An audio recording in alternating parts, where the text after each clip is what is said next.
Palakkad എലപ്പുള്ളിയിൽ brewery അനുവദിച്ചതിൽ മുഖ്യമന്ത്രിയുമായി സംവാദത്തിന് തയ്യാറെന്ന് പ്രതിപക്ഷ നേതാവ് വി ഡി സതീശൻ.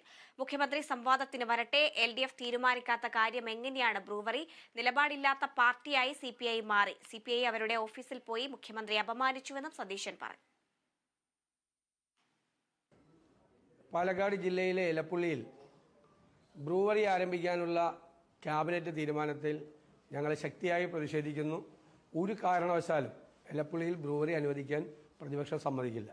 രണ്ട്, സാധാരണ CPIയെ AKG സെന്ററിൽ വിളിച്ചു വരുത്തിയാണ് അപമാനിക്കാറുള്ളത്. ഈ പ്രാവശ്യം MN സ്മാരകത്തിൽ തന്നെ പോയി CPI അപമാനിച്ച സംഭവമാണ് ഈ ബ്രൂവറി വിഷയത്തിലുണ്ടായത്. നിലപാടില്ലാത്ത പാർട്ടിയായി CPI മാറി.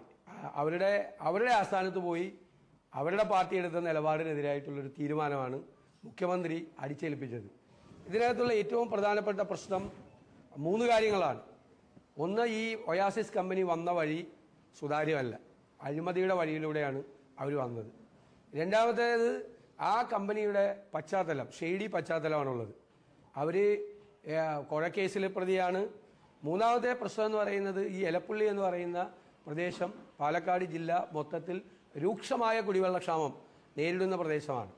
ഇപ്പം മലമ്പുഴ അണക്കെട്ടിൽ നിന്ന് വെള്ളം കൊടുക്കുമെന്ന് പറയുന്നത്, നിങ്ങൾ മലമ്പുഴ അണക്കെട്ടിൻ്റെ ഇന്നലെ പത്രങ്ങളിൽ വന്ന ചിത്രമുണ്ട്. കന്നുകാലികൾ മേയാണ് മലമ്പുഴ അണക്കെട്ടിൻ്റെ ക്യാച്ച്മെൻറ്റ് ഏരിയ. വെള്ളം പറ്റിയിട്ട് വെള്ളമില്ല.